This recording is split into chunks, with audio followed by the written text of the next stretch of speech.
লক্ষ্যটো প্ৰথম অলিম্পিক হয় অলিম্পিকৰ কাৰণে মই ভাবিব লাগিব মই কিবা এটা ঘপকে বস্তু পাই যোৱাৰ পিছত বা কিবা এটা এৱাৰ্ড পাই যোৱাৰ পিছত মই যেন বহুত পাই গ'লেতো ভাবিব নালাগিব যে মই মেইন লক্ষ্যটো মোৰ অলিম্পিকৰ কাৰণেই মই চেষ্টা কৰিব লাগিব আৰু মোৰ সপোনটোৱে অলিম্পিক হয় গোলাঘাটৰ বৰপথাৰৰ অতি ভিতৰুৱা অঞ্চল বাৰমুখীয়া গাঁৱৰ পৰাই আজি বিশ্ব দৰবাৰত প্ৰতিষ্ঠিত অসম কন্যা লভলীনা প্ৰবল একাগ্ৰতা আৰু অদম্য সাহসেৰে অতি সীমিত সুবিধাৰে বক্সিং আৰম্ভ কৰা লভলীনা আজি বিশ্ব জয়ৰ দিশে এগৰাকী সহজ সৰল ব্যক্তিত্বৰ অধিকাৰী লভলীনাৰ এই সাফল্যত আমিও গৌৰৱান্বিত স্বৰ্ণজয়ী হওক লভলীনা জিলিকাই তোলক অসমৰ লগতে গোলাঘাটক বিশ্ব দৰবাৰত এই শুভ মুহূৰ্তত বক্সাৰ লভলীনাৰ জননী লাইভৰে হোৱা এক সাক্ষাৎকাৰ দৰ্শকলৈ আগবঢ়ালো নমস্কাৰ জননী লাইভলৈ মই সমূহ দৰ্শকক ডক্টৰ দুকুমণি গোস্বামীয়ে স্বাগতম জনাইছোঁ আজি আমাৰ এই অনুষ্ঠানৰ বিশেষ অতিথি Indian amateur boxer Lovlina Borgohain মই লভলীনা বৰগোহাঁই এই অনুষ্ঠানলৈ স্বাগতম জনাইছোঁ নমস্কাৰ আপোনাৰ নিশ্চয় এটা ঘৰত মতা নাম আছে আপোনাৰ কি নামেৰে ঘৰখনে মাতে বিকু বুলি মাতে মোক ঘৰত বিকু বুলি মাতে আৰু আপোনাৰ জন্মৰ তাৰিখটো অতি সুন্দৰ এটা সকলোৱে মনত সমগ্ৰ ভাৰতবাসীয়ে মনত ৰাখিব লগা এটা দিন 2 অক্টোবৰ 1997 চন এইটো সঁচাকৈ মোৰ আমাৰ বাবে এটা সৌভাগ্যৰ কথা যে আপোনাক সকলোৱে এই এমেচাৰ বক্সাৰগৰাকীক সকলোৱে এই দিনটো তেখেতৰ জন্মদিন বুলি জানিছে আপুনি এখন গোলাঘাটৰ ভিতৰুৱা অঞ্চল বুলি কৈছোঁ যে বৰপথাৰৰ দৰে এটা ভিতৰুৱা অঞ্চলত আপুনি থাকে ইয়াতে আপুনি সপোন দেখিছে আপুনি ইয়াৰ পৰা ওলাই যোৱাৰ তাৰপিছত আপুনি বিশ্বলৈ দৌৰ মৰাৰ আপুনি সমগ্ৰ বিশ্বত আপোনাৰ খ্যাতি বিয়পোৱাৰ আপুনি সপোন দেখিছে এই সপোন দেখিবলৈ যাওঁতে আপুনি স্কুলীয়া দিনতে এনে সপোনৰ নিশ্চয় আপোনাৰ আৰম্ভণি হৈছে যে আপুনি স্কুলীয়া জীৱন ক'ত আৰম্ভ কৰিছিলে মই আমাৰ এই জেগাতে বৰপথাৰতে মোৰ স্কুল আছিলে বৰপথাৰ গাৰ্লছ হাই স্কুল তাৰ পৰাই মই প্ৰথম মোৰ 10 পৰীক্ষা ইয়াতে পাছ কৰিছোঁ তাৰপিছত মই গুৱাহাটী গ'লোঁ ক্লাছ 9তে মই বক্সিঙৰ প্ৰথম আৰম্ভ কৰিলোঁ আমাৰ স্কুলৰ পৰাই বহুতখিনি সহায় কৰিলে মোক তাত যাবৰ কাৰণে গুৱাহাটীৰ স্পৰ্টছ অথৰিটি অফ ইণ্ডিয়াৰ পৰা মোক মানে এজন কোচ আহিছিলে তেওঁ মানে এনেকৈ বক্সাৰ বা প্লেয়াৰ বিচাৰিছিলে যিকোনো ইভেণ্টৰ হ'লেও তাৰ পৰা মই আগতে মাৰ্চেল আৰ্ট শিকিছিলোঁ মাৰ্চেল আৰ্ট মোৱা ঠাই শিকি আছিলোঁ 2 বছৰ মই প্ৰায় শিকিছিলোঁ তাৰ পৰা মোৰ ফিটনেছটো ভাল আছিলে তাৰ পৰা সেই কোচজনে পদুম বড়ো ছাৰ তেওঁ মোৰ ফিটনেছ চালে তাৰ পৰা মোৰ হাইটটোৰ কাৰণে আৰু বক্সিঙৰ দুটামান পাঞ্চ মাৰিব দিলে যিটো মোৰ মোৱাঠাই গেমত আছিলে এটা দুটা পাঞ্চ সেইকেইটা মাৰিলোঁ তাৰ পৰা মোক গুৱাহাটীৰ কাৰণে তাত মোৰ চিলেকশ্যন দিবৰ কাৰণে মাতিলে আৰু স্কুলীয়া জীৱনটোৰ পৰাই মই প্ৰথম ষ্টাৰ্ট কৰিছোঁ এই বক্সিঙৰ যিটো জাৰ্ণি হয় আৰু আমাৰ সেই সময়ত আমাৰ স্কুলৰ হেড ছাৰ আছিলে সোণাৰাম ভৰালী ছাৰ সেই দিনটো মানে মই যোনদিনাখন মই প্ৰথম বক্সিঙৰ লগত জড়িত হৈছোঁ পদুম বড়ো ছাৰৰ লগত প্ৰথম যোনদিনাখন লগ হৈছোঁ মোৰ সেইদিনা স্কুলত যোৱাও অলপ লেট হৈছিল মই 9:15 মানতে পাইছিলোঁগৈ স্কুল 9:30 পৰা আমাৰ স্কুল ষ্টাৰ্ট হৈছিলে তাৰ পৰা আমাৰ হেড ছাৰে আমাৰ যোনখন স্পৰ্টছৰ টিচাৰ আছিলে ভৱানন্দ লাহন বুলি তেওঁ সৰুপথাৰত গৈছিলে মানে চিলেকশ্যনটো হৈছিলে সৰুপথাৰত তাৰ পৰা তেওঁ মানে চাহ জনগোষ্ঠীৰ ল'ৰা ছোৱালী চাব আহিছিলে স্পৰ্টছৰ কিবা ইভেণ্টত ভাল আছে নেকি চাই কাৰণে তাৰ পৰা ভৱানন্দ লাহন ছাৰ যিজন আমাৰ স্পৰ্টছ টিচাৰ হয় তেওঁ আমাৰ হেড ছাৰলৈ ফোন কৰিলে যে মানে আমাৰ স্কুলত মই আছিলোঁ আমাৰ মানে মাৰ্চেল আৰ্ট শিকা তাৰ পৰা বক্সিঙত মই খুব ভাল হ'ম বুলি ভাবিছিলে ছাৰৰ বিশ্বাস আছিলে আৰু মানে স্কুলৰ ক্লাছ হৈ থকাৰ মাজতো মানে ছাৰে মোক পাৰ্মিশ্যন দিলে যে মই যোনটো এটেণ্ড কৰিবৰ কাৰণে মোৰ ইণ্টাৰভিউটো তাৰ পৰা সেই ছাৰে মানে আমাৰ স্কুলৰ এজন শিক্ষক হেমন্ত বৰা ছাৰক পঠালে বাইকত নি মোক সৰুপথাৰত থৈ আহিলে সৰুপথাৰতে মই চিলেকশ্যন দিলোঁ মানে স্কুলৰ পৰা মোক বহুতখিনি সহায় পালোঁ যদি সেইদিনাখন যদি মোক হেড ছাৰে পাৰ্মিশ্যন নিদিলে হয় বা মোক হেমন্ত বৰা ছাৰে যদি মোক লৈ নগ'ল হয় আৰু আমাৰ স্কুলৰ টিচাৰজনে যদি মোক নক'লে হয় মই বক্সিঙত আহিব নোৱাৰিলোঁ হয় হয় তো মই এতিয়া এনেই মই 69 কেটেগৰীত খেলোঁ এতিয়া 70ৰো অলপ আপ হৈ আৰু আছে সেইটো হাইটটো মোৰ 5 ফুট 11 ইঞ্চি 5 ফুট 11 ইঞ্চি মই এটা কথা জানিব খুজিম যে আপুনি গৈ একেবাৰে এতিয়া টকিঅ' অলিম্পিকলৈকে আপোনাৰ যাত্ৰা অব্যাহত আছে এই যে মাজৰ সময়খিনি আপুনি যেতিয়া পাৰ হ'ল কলেজীয়া জীৱনত আপুনি বি বৰুৱাত পঢ়িছোঁ বুলি কৈছে আপুনি তাৰ সেইখিনি সময়ত আপোনাৰ চৰ্চা কেনেকুৱা ধৰণৰ আছিলে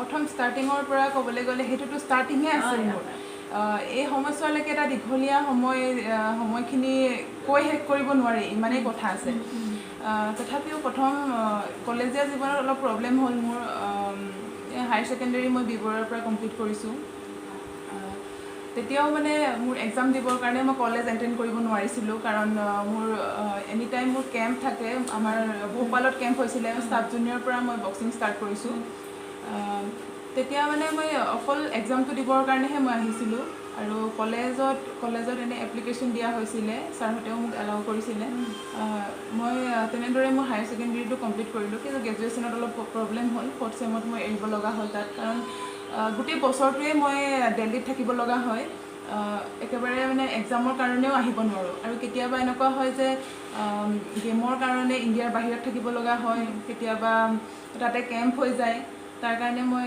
মানে গ্ৰেজুৱেশ্যনটো কমপ্লিট কৰিব নাই পৰা আমি 2018ত আপুনি ইণ্ডিয়া অ'পেন ইণ্টাৰনেশ্যনেল বক্সিং টুৰ্ণামেণ্টত আপুনি গ'ল্ড মেডেল লাভ কৰিছিলে আৰু নিউ দিল্লীত হৈছিলে আৰু গুৱাহাটীত হৈছিলে 2019ত তাত আপুনি চিলভাৰৰ পাইছিলে আৰু ব্ৰঞ্জৰ আপুনি মেডেল লাভ কৰিছিলে 2019ত এইটো আইবা বুলি কয় সেই আইবা উইমেন ৱৰ্ল্ড যিটো বক্সিং কম্পিটিশ্যন আছিলে তাত আপুনি ব্ৰঞ্জৰ মেডেল লাভ এই যে মেডেলবিলাক আপুনি পাবলৈ আৰম্ভ কৰিছে তেতিয়া আপোনাৰ অনুভৱটো কেনেকুৱা হৈছে বাৰু এটা লেভেল পাবৰ কাৰণে বা আমি যিটো এটা কম্পিটিশ্যন খেলিব যাওঁ সেই কম্পিটিশ্যনটো চেম্পিয়ন হ'বৰ কাৰণে তাত মাত্ৰ এটা কম্পিটিশ্যনত খুব বেছি আপুনি 9 মিনিটৰ গেম দেখি পায় কিন্তু তাৰ পিছৰ যিমানখিনি কষ্ট থাকে যিমানখিনি আমি প্ৰেক্টিচ কৰিব লগা হয় সেইখিনিত মানে এনেকুৱা হয় যে নিজকে মটিভেট ৰাখিব লগা হয় এটা কম্পিটিশ্যনত যাবৰ কাৰণে কিমানখিনি প্ৰিপেৰেশ্যন থাকিব লাগে আমাৰ সকলোখিনি যেতিয়া আমি কৰি থাকোঁ তেতিয়াৰ পৰাই ষ্টাৰ্ট হয় কাৰণ এটা কম্পিটিশ্যনত গৈ পিনি গোটেইখিনি ষ্টাৰ্ট নহয় যে মই এইটো জিকিমেই নিজিকিমেই কোনো মানে ডাঠি কৰি ক'ব নোৱাৰে কাৰণ মোৰ প্ৰিপেৰেশ্যন চাইহে মোৰ পাৰফৰ্মেঞ্চ আহিব মই কেনেদৰে প্ৰিপেৰেশ্যন কৰিছোঁ সেই সময়টো অনুভৱটো আগৰ পৰাই জনা যায় যে মই কিমানটো লেভেলত মই প্ৰেক্টিচ কৰি আছোঁ আৰু মই কিমান পাৰফৰ্মেঞ্চ দিব পাৰিম মই এতিয়াই গম পাম যে মই অলিম্পিকত ভাল পাৰফৰ্মেঞ্চ কৰিব পাৰিম নে নোৱাৰিম কাৰণ মোৰ প্ৰিপেৰেশ্যনৰ পৰাই মই গম পাম সেইটো কেতিয়াবা এনেকুৱা হয় যে মই তাতকৈ বেছি আশা কৰি থাকোঁ আৰু সিমানটো নোপোৱা যায় কাৰণ প্ৰথম ইণ্ডিয়া অ'পেনত মোৰ গ'ল্ড মেডেল লাগিছে কিন্তু তাৰ আগতেই মই এটা নেশ্যনেল চেম্পিয়নশ্বিপ খেলিব গৈছিলোঁ সেইটো হৈছিলে প্ৰথমতে নেশ্যনেল খেলিব লাগে তাৰপিছত ইণ্টাৰনেশ্যনেল আহে প্ৰথম যোনটো মই খেলিব গৈছোঁ তেতিয়া তাতোতকৈ আগত মই এছিয়ান চেম্পিয়নশ্বিপ খেলিছোঁ 2017ত প্ৰথম মোৰ ছিনিয়ৰ মেজৰ ইভেণ্ট আছিলে এছিয়ান চেম্পিয়নশ্বিপ আৰু তাৰ পৰা অহাৰ পিছত মোৰ টাইফইড হৈছিলে আৰু তাৰ কাৰণে মই প্ৰায় এমাহ মানেই মানে ঘৰত থাকিব লগা হৈছিলে ৰেষ্ট ল'ব লগা হৈছিলে আৰু তাৰ সেই এমাহৰ পিছতেই নেক্সট মাহে মোৰ ভাগৰ নেশ্যনেল চেম্পিয়নশ্বিপ আছিলে আৰু তাত মই মানে ইমান ফিট নাছিলোঁ মই প্ৰেক্টিচ কৰিব নোৱাৰিছিলোঁ তথাপিও মই কম্পিটিশ্যনত খেলিম গ'লোঁ কাৰণ নেশ্যনেল চেম্পিয়নশ্বিপ নেখেলিলে নেশ্যনেল কেম্প পোৱা নাযায় তাৰপৰা ইণ্টাৰনেশ্যনেল যোনবোৰ কম্পিটিশ্যন থাকে সেইবোৰ খেলিবলৈ পোৱা নাযায় সেইটো কাৰণে নেশ্যনেল চেম্পিয়নশ্বিপটো খেলাটো একেবাৰে মানে জৰুৰী হৈ পৰে যে মই কম্পিটিশ্যনত হাৰিলোঁ আৰু সেইটোৱে মানে মোক বহুত বস্তু শিকালে যে মানে কেনেদৰে মানে এৰিব নোৱাৰি কিছুমান বস্তু বেমাৰ হ'লেও খেলিবলগীয়া হয় কিছুমান সপোন থাকে যিটো পূৰা কৰিবৰ কাৰণে কৰিবই লাগিব তাৰ নেক্সট ডে মই ইণ্ডিয়া অ'পেন খেলিব গ'লোঁ আৰু ইণ্ডিয়া অ'পেনত মই প্ৰথম সেয়া গ'ল্ড মেডেল পালোঁ সেইটো প্ৰথম ষ্টাৰ্টিং হ'ল মোৰ ইণ্টাৰনেশ্যনেল ছিনিয়ৰ ইণ্টাৰনেশ্যনেলৰ সেই এছিয়ান চেম্পিয়নশ্বিপৰ পিছত ইণ্টাৰনেশ্যনেল প্ৰথম গ'ল্ড মেডেল আছিলে, তাৰ আগতো ব্ৰঞ্জ মেডেল আছিলে মোৰ। সেইটোৰ পিছতেই মোৰ কমনৱেলথ গেমছৰ কাৰণে মই ছিলেক্ট হ'লোঁ। সেই কম্পিটিশ্যনটোৰ পৰাই মই কমনৱেলথ গেমছৰ কাৰণে ছিলেক্ট হ'লোঁ। আৰু কমনৱেলথ গেমছতো মানে কোৱাৰ্টাৰ ফাইনেলত হাৰিব লগা হ'ল। সেই গেমখনো বহুত মোৰ ফালৰ পৰা, আমাৰ কোচৰ ফালৰ পৰা মই জিকিছোঁ বুলি ভাবিছিলোঁ চবেই, কিন্তু লাষ্টত হাৰিব লগা হ'ল আৰু তাত মোৰ মেডেল পাবলৈ মই সক্ষম নহ'লোঁ। মানে ইমান উঠা নমা হৈ থাকিলে, কিন্তু মানে সেনেকুৱা এটা সময়ত নিজকে কেনেদৰে ষ্ট্ৰং ৰাখিব লাগিব, কেনেদৰে যাতে নিজৰ সপোনটো মই পাহৰি যাব নালাগিব, আকৌ চেষ্টা কৰিব লাগে, সেইখিনি মানে নিজে বহুত মটিভেট হৈ থাকিব লাগে। চাইক'লজি প্ৰব্লেম এইখিনি বহুত আহি যায়। হয়, সেই গোটেইখিনি যেতিয়া কণ্ট্ৰল কৰি পিনি এটা কম্পিটিশ্যন জিকা হয়, সেই কম্পিটিশ্যনটোৰ মানে মনৰ পৰা মানে প্ৰকাশ কৰিব নোৱাৰি কিমান বেছি ভাল লাগে, বহুত বেছি ভাল লাগে। 2020 মাৰ্চতে আপুনি 3rd ৰেংকত মানে ৱৰ্ল্ডৰ 69 কেজি ৱেইট কেটেগৰীত মানে 3rd ৰেংকত আহিছিলে, হয় নাই? আৰু সেই 3rd ৰেংকৰ পাছত সেইটো কথা প্ৰথম মহিলা, আপুনি প্ৰথম মহিলা ৰূপে স্বীকৃত হৈছে, আৰু যিটোৰ কাৰণে আপোনাক টকিঅ' অলিম্পিকলৈ পঠাবলৈ ঠিক কৰা হৈছে। সাময়িকভাৱে শিৱ থাপাৰ পাছতে ৰাজ্যৰ পৰা দ্বিতীয় বক্সাৰ হিচাপে দেশক প্ৰতিনিধিত্ব কৰিবলৈ আপোনাক দায়িত্ব দিছে। এইটো এটা কম ডাঙৰ দায়িত্ব নহয়। দ্বিতীয় কথা হৈছে আপুনি এই ক্ষেত্ৰত এখন দেশক প্ৰতিনিধিত্ব কৰিব, তাৰমানে আপোনাৰ কান্ধত এটা মেটমৰা বোজা আছে। আৰু এই যে অলিম্পিকলৈ আপুনি যাবলৈ ছিলেক্ট হৈছে, আপোনাক বাছনি কৰা হৈছে, সেই সময়ত আপোনাৰ কেনেধৰণৰ এটা অনুভৱ হৈছিলে? ৰেছপনচিবিলিটিটো বহুত আহি যায়, হয়, কাৰণ তাতোতকৈ বেছি যে সেইটোৰ কাৰণে মই নিজকে ষ্ট্ৰেছ ল'ব নালাগিব, কাৰণ সকলোৱে আশা কৰিছে মোৰ ওপৰত, মই সেইটো বুজি পাইছোঁ। তাতোতকৈ আগত মই সপোনটো প্ৰথমতে মই দেখিছিলোঁ যে মই এইটো জেগাত মই পামগৈ, মই দেশৰ কাৰণে মেডেল আনিম। সেই ইমানটো যদি মোৰ সপোন আছে, তেনেহ'লে মই কেতিয়াও দায়িত্বটোক চাই মই ভয় খাব নালাগিব কেতিয়াও। মই সেইটোৰ কাৰণে নিজকে মই কেনেদৰে আৰু মই নিজৰ সপোনটো পূৰা কৰিব পাৰিম, সেইটোৰ ওপৰত মই কাম কৰিব লাগিব। আৰু কোৱালিফাই, আপুনি ক'লে এতিয়া যে মই 3rd ৰেংকত অহাৰ বাবে মই কোৱালিফাই হোৱা নাছিলোঁ, তাৰ কাৰণে মই কোৱালিফাই হোৱা নাছিলোঁ। আমাৰ 3rd ৰেংকত অহাৰ পাছতো আমাৰ এটা কোৱালিফাই ইভেণ্ট আছিলে, যোনটো এছিয়াৰ ভিতৰত হৈছিলে। এছিয়াৰ ভিতৰত এটা কম্পিটিশ্যন হৈছিলে, য'ত মানে আমাৰ এছিয়াৰ গোটেইকেইখন কাণ্ট্ৰি আহিছিলে। তাত মই মেডেল পোৱাৰ কাৰণে কোৱালিফাই হৈছিলোঁ। আৰু আমাৰ অসমৰ পৰা মই প্ৰথম মহিলা হিচাপে স্বীকৃতি হ'লোঁ সেইটো সময়তে অলিম্পিকৰ কাৰণে। তেতিয়ালৈকে মই গম পোৱা নাছিলোঁ অসমৰ পৰা কোনে কোনে অলিম্পিক খেলিছে। শিৱ থাপা খেলিছে বক্সিঙৰ, আৰু বহুতে খেলিছে, কিন্তু মহিলাৰ ভিতৰত মই প্ৰথম হ'লোঁ। তথাপিও মই সিমানখিনি যে অসমৰ পৰা মই প্ৰথম হোৱা, সেইখিনি মোৰ সপোন নহয়। মোৰ সপোনটো হৈছে মই দেশৰ কাৰণে মেডেল অনা অলিম্পিকৰ পৰা। সেইটো কাৰণে মই এতিয়ালৈকে যিমান পাৰিছোঁ সিমান চেষ্টা কৰি আছোঁ, যাতে মই কেনেদৰে মোৰ সপোনটো পূৰা কৰিব পাৰোঁ, কেনেদৰে মই আমাৰ দেশৰ কাৰণে মেডেল আনিব পাৰোঁ। আৰু আমাৰ যেতিয়া এটা কম্পিটিশ্যন খেলা হয়, যেতিয়া ডাঙৰ এটা ইভেণ্ট খেলা হয়, তেতিয়া মানে যোন চেম্পিয়ন হয়, চেম্পিয়নৰ কাৰণে ইণ্ডিয়ান ফ্লেগ হয়, নেশ্যনেল এন্থম গায়। সেই মুহূৰ্তটো মানে এটা মানে ফিল কৰিব, কেনেকুৱা মানে এটা সময়, সেইটো মানে মুখেৰে প্ৰকাশ কৰিব নোৱাৰি সেই সময়টোৰ কথা। আৰু সিমানটো মানে সেইটো গৌৰৱ, মানে সেইটো সময়তহে বুজি পাই যায়, অনুভৱ কৰিব পাৰি যে মোৰ কেনেকুৱা ফিল হ'ব। মানে সেইটো কথা ভাবিয়ে মই সদায় মটিভেট থাকোঁ যে মোৰ যোনটো সপোন আছে তাক মই কেতিয়াও পিছ পেলাব নোৱাৰোঁ। আশা কৰিছে, হয়, মানুহে সকলোৱে আশা কৰিছে, সেইটোক লৈ মই ষ্ট্ৰেছ ল'ব নোৱাৰোঁ, কাৰণ কেতিয়াবা ষ্ট্ৰেছ ল'লে মানে কম্পিটিশ্যনত ভাল হ'ব নোৱাৰে। আৰু কেতিয়াবা জিকিম বুলি ক'লেই মই জিকিব নোৱাৰোঁ, মানে তাত বহুতখিনি চাইক'লজি প্ৰব্লেম আহি যায়। কাৰণ এটা গেমত খেলিব গ'লে মই যদি ভাবোঁ যে মই বহুত মাৰিম আজি, বহুত মানে একদম ৰিঙত গৈ মোৰ অপনেণ্টক মাৰি দিম আজি, এইটো ভাবি গ'লে মই কেতিয়াও খেলিব নোৱাৰোঁ। কাৰণ সেইটো সময়ত মোৰ মাইণ্ডে কাম কৰিব লাগিব, মই টেকনিকত কাম কৰিব লাগিব, যে মই অপনেণ্টে তাৰ মগজত কি চলি আছে সেইটোও চাব লাগিব, যে কি মাৰিব এতিয়া, মই এইটো মাৰিম, তাৰপিছত কি মাৰিব, বহুতখিনি বস্তু চাবলগীয়া হয়। তেতিয়া যদি বেছি খং উঠে বা মই বেছি যদি নিজকে মানে যেন এগ্ৰেছিভ হৈ যাওঁ, সেইখিনি মানে কাম নিদিয়ে, কণ্ট্ৰল কৰিব লাগে সকলোখিনি। এতিয়া চবেই মোৰ ওপৰত আশা কৰি আছে, কিন্তু মই সেইটো কাৰণে একো ষ্ট্ৰেছ লোৱা নাই, কাৰণ ফ্ৰী আছোঁ, বিন্দাছ আছোঁ যে মই মোৰ সপোন আছে, মই পূৰা কৰিম আৰু। ঠিকেই এইটো বহুত যে জাতীয় পতাকাখন আৰু আমাৰ যিটো ৰাষ্ট্ৰীয় সংগীত, সেই পৰিৱেশটোত সেই দুটা বস্তুৱে তেওঁক এনেকুৱা ধৰণে তেওঁক সেই সময়ত মানে আৱেগিক কৰি তোলে। মই ভাবিছোঁ তেওঁ আৱেগপ্ৰৱণ হৈ উঠে, আৰু সেই আৱেগ প্ৰৱণতাই তেওঁক কিছু ক্ষেত্ৰত ভাল ধৰণে আগবাঢ়ি যোৱাত নিশ্চয় সহায় কৰিব। মই লাভলীনা বৰগোহাঁইক ধন্যবাদ জনাইছোঁ এইকাৰণে যে সমগ্ৰ ভাৰতবাসীক সন্তুষ্টি দিব পৰাকৈ, ভাৰতবাসীক গৌৰৱান্বিত কৰিব পৰাকৈ আচলতে অলিম্পিকৰ যি যাত্ৰা, সেয়া যাত্ৰা তেওঁৰ মনত পুহি ৰাখিছে আৰু সেই যাত্ৰামতে আগবাঢ়ি গৈছে। এইটো কম কথা নহয়। আমি প্ৰত্যেকেই জানো যে জীৱনত প্ৰত্যেক মানুহে যেতিয়া কিবা এটা পাহৰি যায়, আমি নজনাকৈয়ে আমাৰ আঁৰত একোজন আমাৰ আদৰ্শ ব্যক্তি থাকে। তাৰ পৰা অনুপ্ৰাণিত হৈছে নেকি? কাৰোবাৰ পৰা বুলি ক'বলৈ গ'লে প্ৰথমটো মোৰ মা দেউতাৰ পৰাই মই অনুপ্ৰাণিত হৈছোঁ, কাৰণ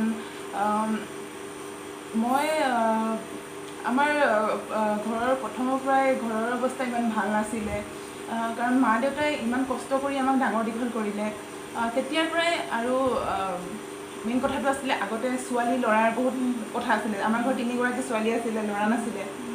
এতিয়া মানুহে বহুত কথা কৈছিলে যে মানে ছোৱালী হৈ একো লাভ নাই, মানে এনেদৰে বহুত কথা হৈছিলে। তেতিয়াৰ পৰাই মোৰ মা দেউতাই এনেকুৱাকৈ মোক শিক্ষা দিলে যে মানে ছোৱালী হয় বুলি মানে তলত থাকিব নালাগিব, মানে কিবা নহয় কিবা কৰিব লাগিব, মানুহ হিচাপে মানে থিয় দিব লাগিব। এতিয়া মোৰ দুজনী বাও ডিফেন্সত আছে, ময়ো ভাল এটা হেৰিতে আছোঁ। মা দেউতাই যোনটো মানে মা দেউতাকে সেইটো কাৰণে মোৰ আদৰ্শ বুলি মানি লওঁ, যে মা দেউতাই যিদৰে মানে কষ্টত আমাক ডাঙৰ দীঘল কৰিলে, তেওঁলোকৰ কথা ভাবিয়ে মানে বহুত বেছি মটিভেট হওঁ, আৰু মানে বহুত যেন কিবা কৰিব পাৰিম আৰু কিবা যেন কৰিব লাগিব, সেইটো মানে মনত আহে। এইটো খুব মই এটা প্ৰশ্ন সুধিছিলোঁ যে কোনোবা অনুকৰণীয় ব্যক্তি আছে নেকি? মানে আপুনি কোনোবা এনেকুৱা ধৰণৰ বক্সাৰক কেতিয়াবা অনুসৰণ কৰিছে নেকি?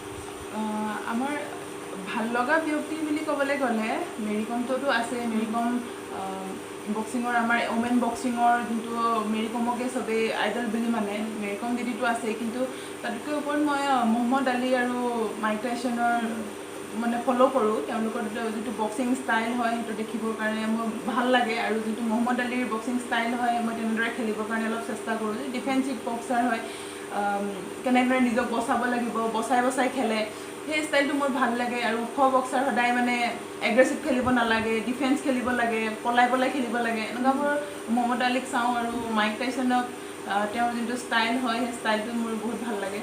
আৰু তেওঁলোক প্ৰফেচনেল বক্সাৰ হয়, আৰু কিন্তু তেওঁলোকক বক্সিঙৰ গড বুলি মনা হয়। তেওঁলোকে মই ফ'ল' কৰোঁ। সেয়াই। আপুনি কিমান সময় অনুশীলন কৰে দিনটোত? এটা সময়লৈকে মই জনা নাছিলোঁ যে অনুশীলনৰ কেনেদৰে কৰিব লাগে, মানে কিমানটো আমাৰ বডিত প্ৰয়োজন হয়, আমি কিমানটো কৰিলে আমি ভাল পাৰফৰ্মেঞ্চ দিব পাৰিম। আমাৰ গোটেইখিনি সম্পূৰ্ণ এটা শ্বেডুলত চলা হয়, যিটো এটা ৰুটিন মেইনটেইন কৰোঁ আমি। 2017লৈকে মোৰ কোনো এনেকুৱা ৰুটিন নাছিলে। মই যিমান পাৰোঁ মই ট্ৰেইনিং কৰোঁ, 3 টাইমকৈ ট্ৰেইনিং কৰোঁ। কেতিয়াবা ৰাতিপুৱা কৰি আহোঁ, আকৌ অকণমান দেৰিৰ পিছতো মই ট্ৰেইনিং গুচি যাওঁ। মানে মই দিনটো কেতিয়াবা ফিল্ডতে থাকোঁ, এনেদৰেও আছিলে সেইটো সময়ত 2017লৈকে। 2017ৰ পৰা মই যেতিয়া ছিনিয়ৰত আহিলোঁ, 2-3টা মই মেজৰ কম্পিটিশ্যন খেলিলোঁ। তাৰপিছৰ পৰাহে মানে ভালদৰে বক্সিংটো বুজি পালোঁ। বক্সিংটো এইটোৱে নহয় যে অকল মানে হাৰ্ড ৱৰ্ক কৰিলেই যে খেলিব পাৰিম, সেনেকুৱা নহয় মানে। কাৰণ কেতিয়াবা এনেকুৱা হয়, আমাৰ বডিটোত কিমান প্ৰয়োজন হয়, আমি যিমান কষ্ট কৰোঁ সিমানটো আমাক ৰিকভাৰীৰ প্ৰয়োজন হয়। বহুত বেছি যদি আমি প্ৰেক্টিছ কৰোঁ, নেক্সট টাইমত আকৌ প্ৰেক্টিছ কৰিব গ'লে আমাৰ তাত জোৰ নাথাকে। গোটেইখিনি চাইণ্টিফিকলি হয়। 2017ৰ পিছৰ পৰা মই এটা শ্বেডুলত ট্ৰেইনিং কৰোঁ। সেইটো সময়লৈকে মই কোনো লিমিট নাছিলে, মই ট্ৰেইনিং কৰিয়ে থাকোঁ। কেতিয়াবা ৰাতি 9টা বজাত উঠিও প্ৰেক্টিছ কৰি দিছিলোঁ।